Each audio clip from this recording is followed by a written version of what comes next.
오늘 이 시간 우리에게 주신 하나님의 말씀은 우리 역대하 3장의 말씀입니다.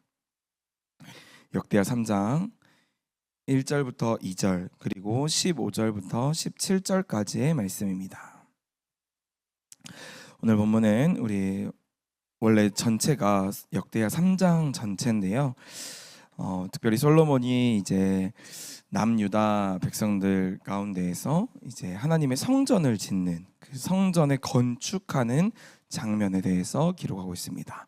우리 역대하 3장 1절부터 2절 그리고 15절 17절 말씀을 이 시간 한 목소리로 합독해서 읽겠습니다.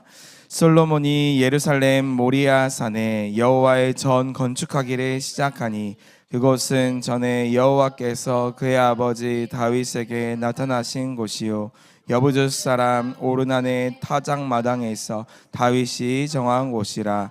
솔로몬이 왕위에 오른 지 넷째 해 둘째 날 건축을 시작하였더라. 우리 15절입니다.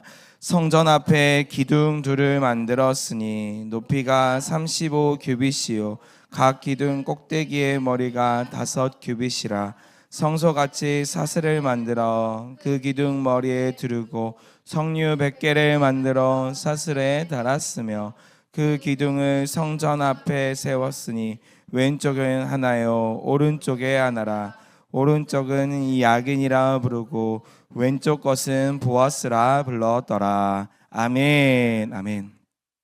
오늘 이 말씀을 중심으로 흔들리지 않을 이유, 우리 그리스도인들이 흔들리지 않을 굳건한 이유가 있다라는 것을 오늘 말씀을 통해 함께 보기를 원합니다. 오늘 이 본문에서는 이제 성전과 두 기둥에 대해서 기록하고 있습니다. 하나님께서 다윗에게 다윗이 정말 그토록 원하였던 하나님의 성전을 짓고자 하였는데 그것을 다윗의 때에는 하나님이 이루시지 않으시고 솔로몬의 때에 하나님께서 그 하나님의 성전을 지어 가시는 것을 우리가 말씀을 통해 볼 수 있습니다.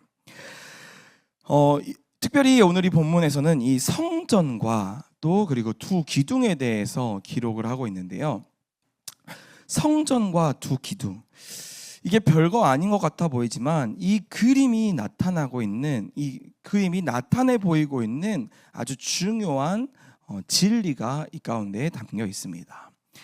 하나님께서 성전을 이 솔로몬에게 지을 것을 명하시면서 정말 하나하나 그 높이와 깊이와 넓이를 정하시고 또 그것들을 어떠한 것들로 지어야 되는지 말씀하셨는데 아주 독특하게 성전을 지음과 동시에 그 앞에 기둥 2개를 세우게 되었습니다.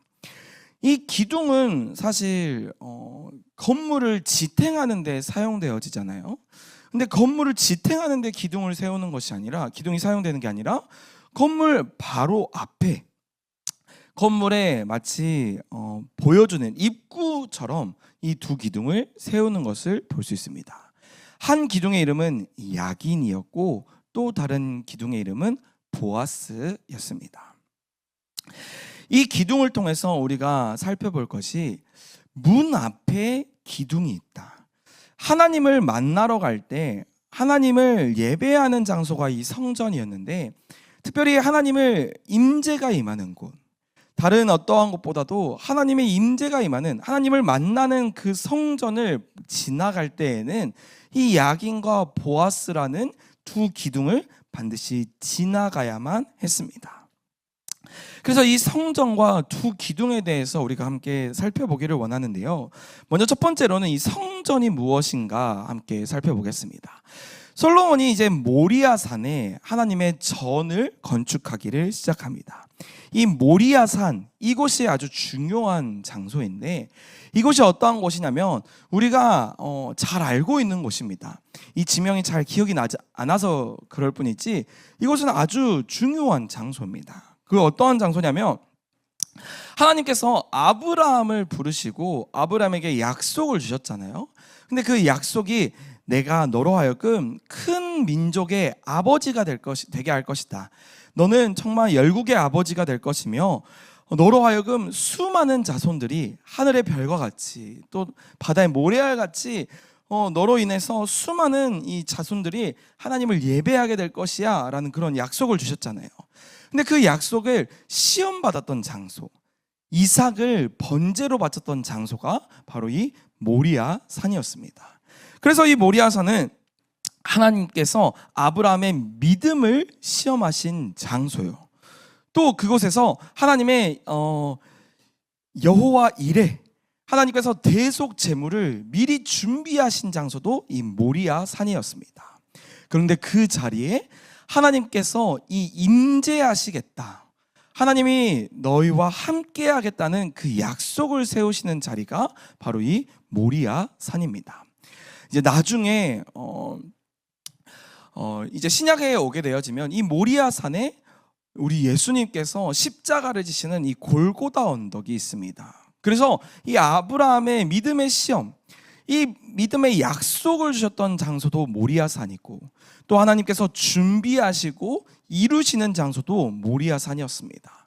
그리고 하나님의 임재, 하나님의 성전이 거하는 장소가 이 모리아 산이고, 더 나아가 우리를 위해서 대속하시고 구속하신 그 예수 그리스도의 십자가가 세워지는 장소가 이 모리아 산입니다. 이 모리아 산에 성전이 세워지는 것이 아주 유의미한데, 그래서 오늘날에도 지금 이 모리아 산이라고 추측되어지는 그 장소에 어떠한 일이 벌어지냐면 종교 전쟁이 일어나고 있습니다. 이슬람 이제 무슬림들이 이곳에 황금돔이라 해가지고 아마 한 번쯤은 보신 적이 있을 거예요.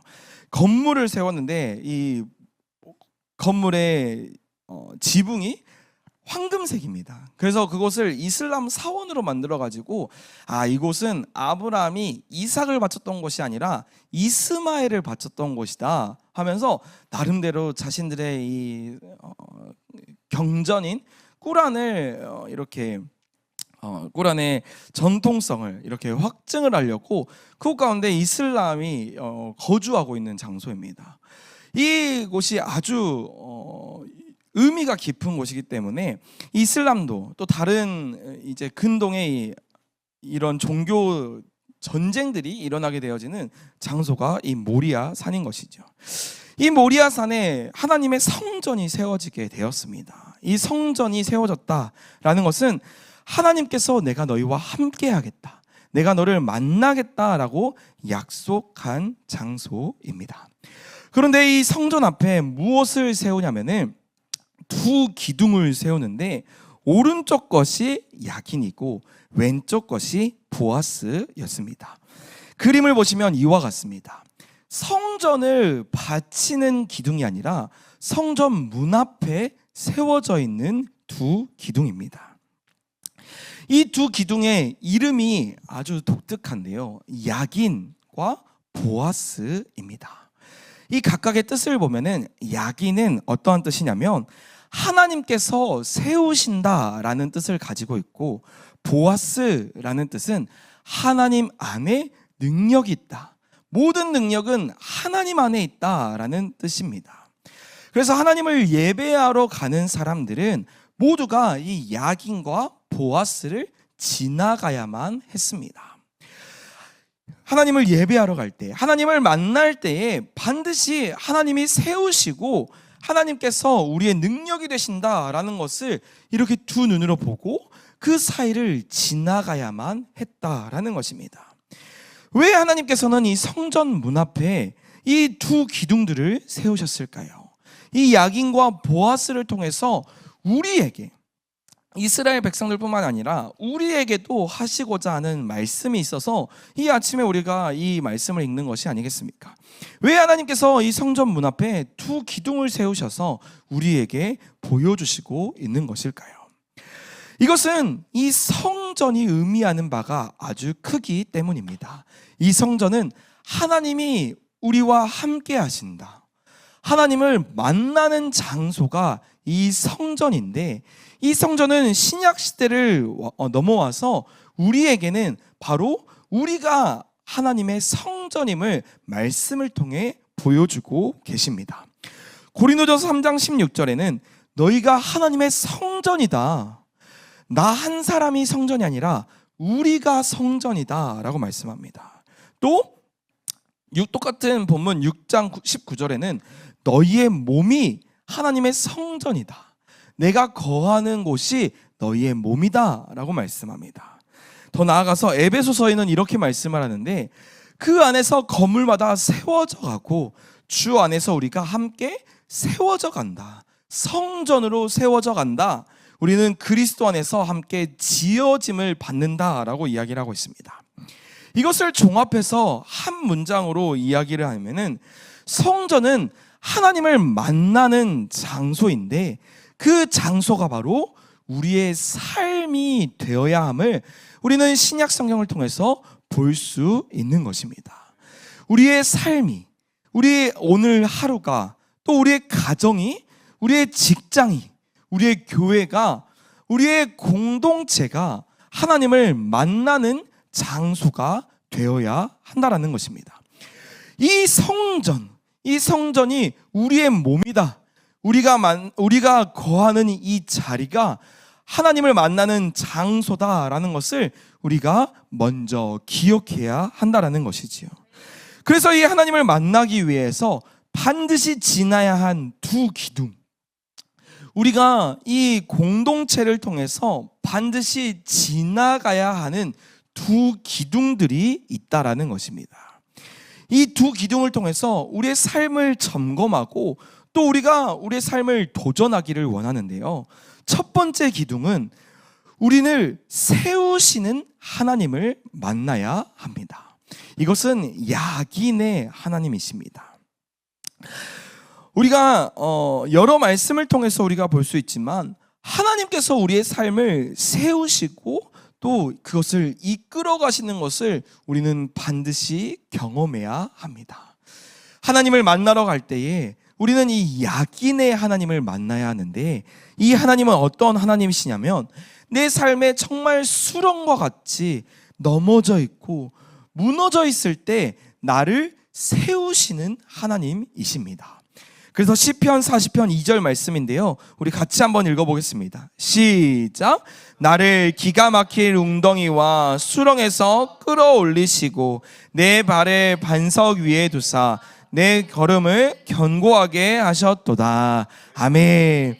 하나님께서 나의 삶을 세우시는 것을 우리가 경험해야 한다라는 것이지요.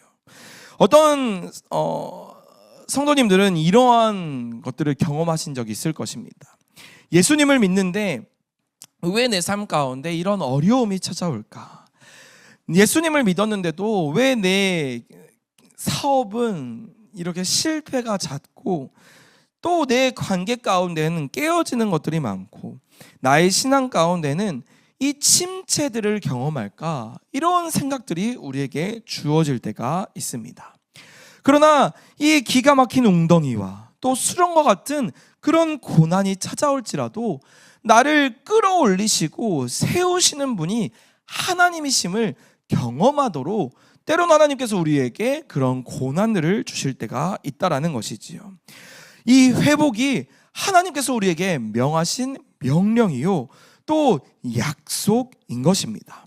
그래서 이 말씀을 붙들고 우리가 이 공동체를 통해서 함께 세워지고 또 일어날 때에 우리는 하나님을 경험하게 되는 것입니다. 마치 하나님을 경험한다, 하나님을 만난다라고 얘기를 하면 이게 너무 추상적이어서 하나님은 육체가 없고 눈에 보이질 않는데 어떻게 해서 하나님을 만납니까? 이런 질문들을 할 수 있지 않습니까?